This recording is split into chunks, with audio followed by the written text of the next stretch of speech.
Jason Walker here, Walker Tea Review, where we are continuing our journey through tea so that you can be better able to find the teas that you enjoy and be able to prepare the teas that in a way that you appreciate them.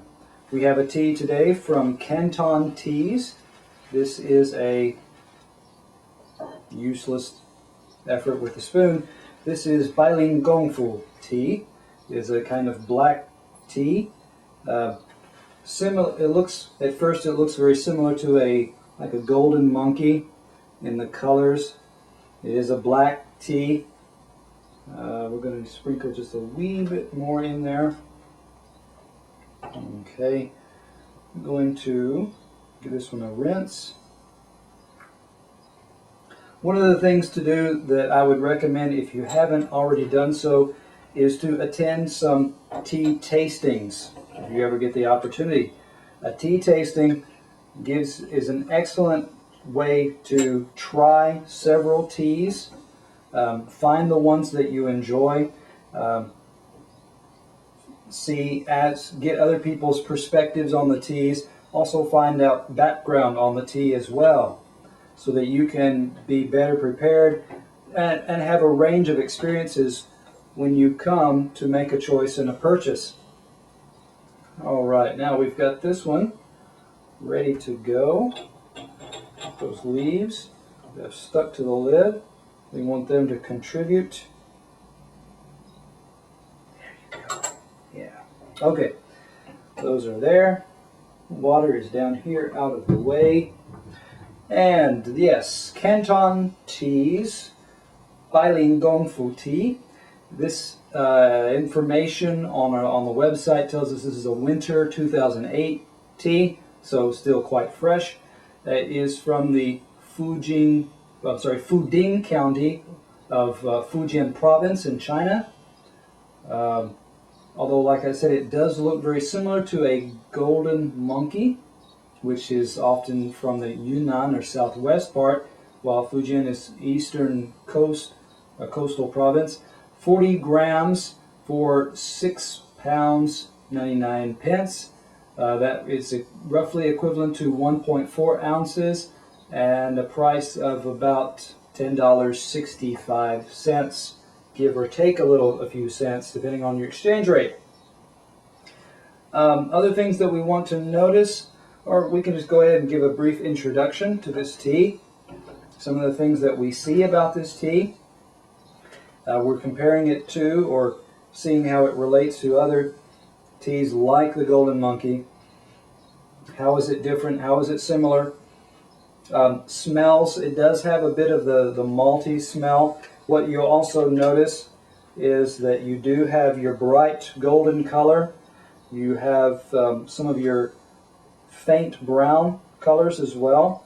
I'm also noticing our package has a yellow dust on it, and I'm suspecting that comes because these are velvety feeling. There's a down on these leaves, and some of that dust, that down is passing on or being released onto the walls of the packaging. Again, there is a sweet element to this, almost like a malt, like a slash chocolate aspect to it. Okay, let's go ahead. All right, that's given up quite a bit of color. So now we have something to look at and talk about here as well. Get this going. And we will set that to the side so we can talk a little bit more about our wet leaf. Now, one of the things that we notice in our wet leaf, again, I'm getting that kind of a malty texture to it. I'm getting a sense that this could be a kind of a brisk tea. There's the red kind of black tea kind of tannin smell about it. I'm getting a bit of also kind of a grape fruit, red fruit type aspect as well. Yeah, okay. Our leaf color has again become more consistent so that you can see, if I can separate some of these. Pull a couple of these apart from each other. that you do have a small leaf that has been rolled like a scroll in from the outer edges inward towards the center vein, and you can actually still see some of the down attached to this particular leaf. So that's something that you want to look at and make note of if you were to want to go out and purchase this tea for yourself. So we'll set that aside. Let's talk a little bit about this color, because it is a coppery or honey color to it. Okay, good brightness, some clarity to it as well. Okay, mostly we're just looking at the color.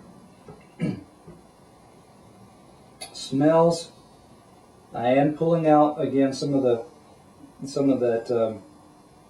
that black tea kind of tannin briskness just in the smell. So I'm anticipating that it may not come out.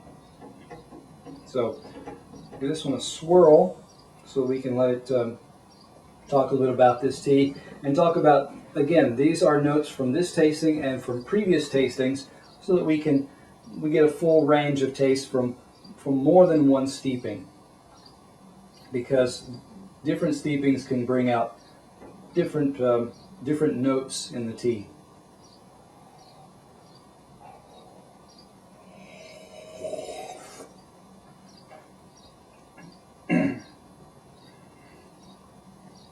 One more.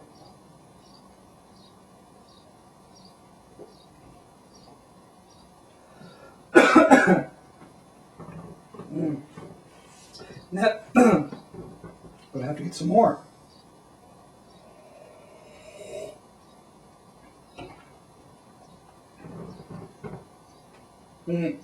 Yeah.